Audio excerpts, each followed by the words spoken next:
Sal at Decco Ranch. We're going to take a ride with Harley Guy. He's going to test out the Honda Rebel 500, the Vulcan S 650, and the KTM 390 Duke. We'll get started. Okay, ready for the Duke? This is the little Duke. Ready. You're ready. Yeah, this one, I mean, I have long legs at 5'11", and I just scrape my knee, put my leg over the top of it. And it's very high in the back. Somebody would have to get used to that. And this is, as you said, you lowered it 1 inch. So it's a sport bike, but it is an enduro. Yeah. I know you're not a big fan of enduros, but it is a fun bike for me.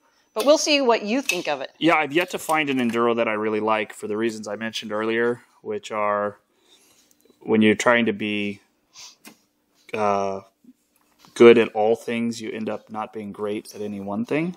And that's what I found with most enduros on the market. So we'll see if this one's any different. I will say the technology on this is by far the best of what I've seen on any of these. Isn't that a cool display? Yeah, that screen. I know earlier we put my phone up against it in terms of size, but even just the user experience there.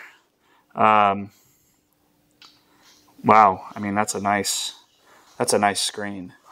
That's a great screen. I love the... Yeah, with the color and everything. To me, that's what the Rebel is lacking. They should have done that with that screen, too. I can't believe, right when you turned on that Rebel, I'm like, God, why would they go with this analog screen?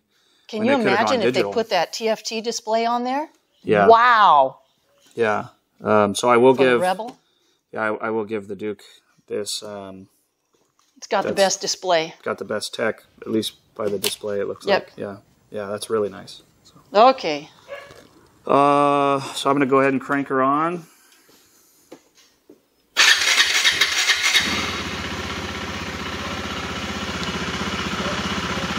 Rev it a little.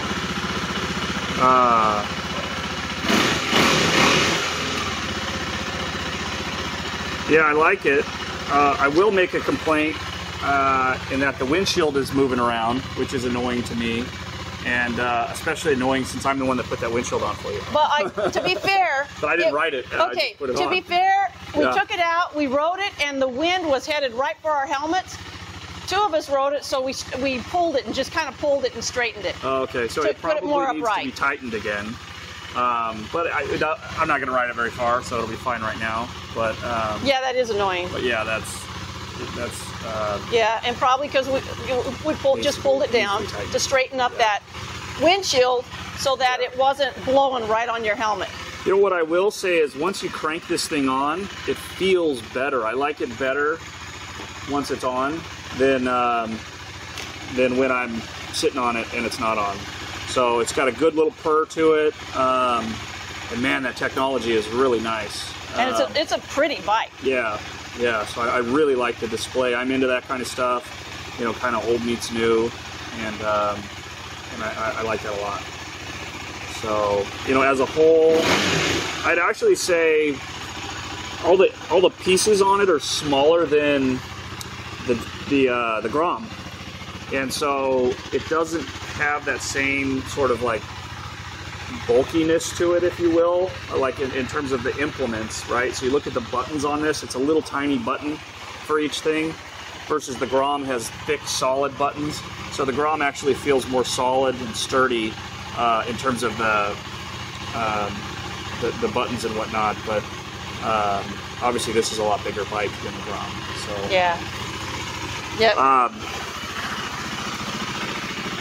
Shall we go? Shall I take your mic, or you want to leave it? We can leave it until we get to the gate, and I'll okay. Drop it off.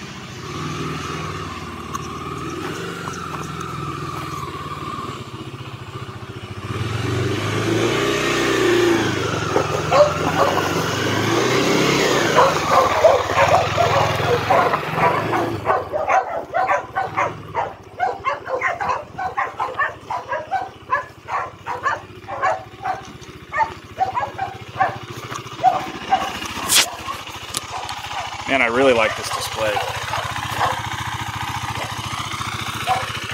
Well, go have some fun.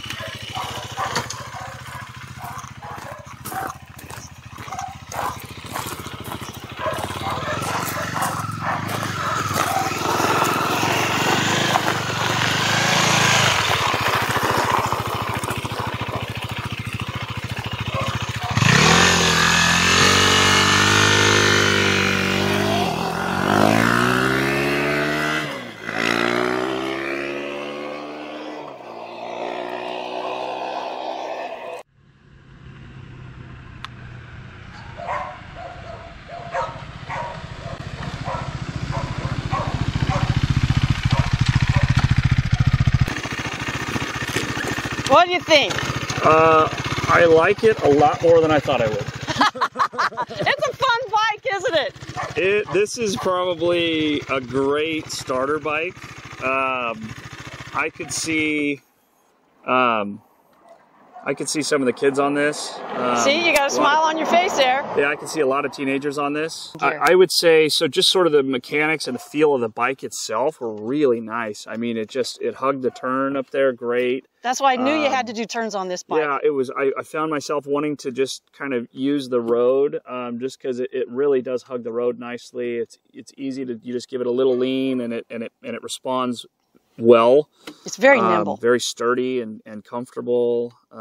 Sorry, this is yours. But I just, you know, I'm so excited because it's such a fun bike. The other thing I would say that I wasn't expecting is it's actually really comfortable. So it's got just a good, at least for me, again, 5'11", 2/3 leg, short torso. But the leg positioning here, because it kind of curves in, I didn't really appreciate that until riding it. But it's very, it's almost, from this angle, it's almost like a triangle here, and it is really comfortable on the legs. So the legs just kind of hug right up against the sides here of the gas tank, and they just kind of fit in that little space. Yeah, it does. I would say, and this is kind of nitpicky, but something that I found annoying was what? I felt like the shifting on this was most comfortable between 7,000 and 8,000 RPMs.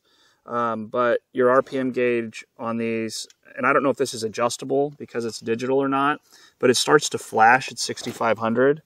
And so as you get up into higher speeds, anything above, so about 65 miles per hour, it starts to flash constantly in 6th gear. And this is a 6th gear bike, because it's operating that RPM. But, you know, I got it up to 75 and it still felt very comfortable. I could ride this on the freeway.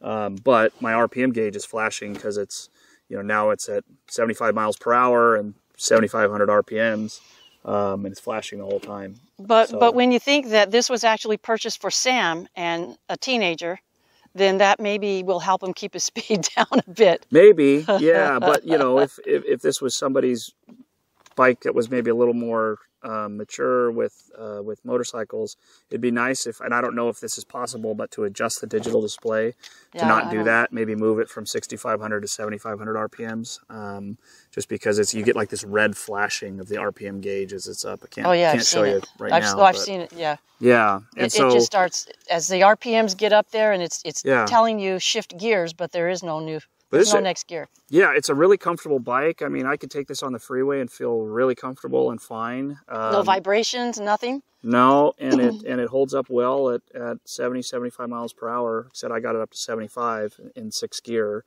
The bike itself was very comfortable. I enjoyed it a lot. I liked the ride. I liked it a lot more than I thought I would. Oh, you could see a bigger Duke in your future? You know, maybe the thing about a bigger Duke that would be nice is, and I prefer a cruiser. I prefer to be sitting up straight. That's just my preference on all things with 2 wheels. But this one I actually felt like, as comfortable as it was and as well as it hugged the road, and nimble, I wanted to be a little further down. This felt a little too upright for what the bike is. But as a whole, it was a really nice bike. I enjoyed it a lot. Okay, let's go grab the next one. All right. Next one's the Vulcan. Because we'll end with the Rebel, because the Rebel's the one we're taking on our ride.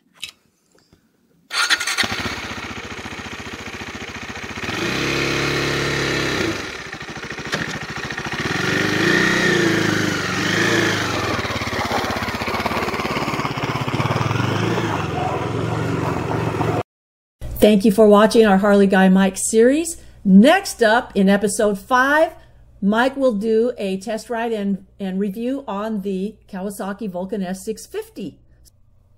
In the meantime, ride safe and keep your horses moving.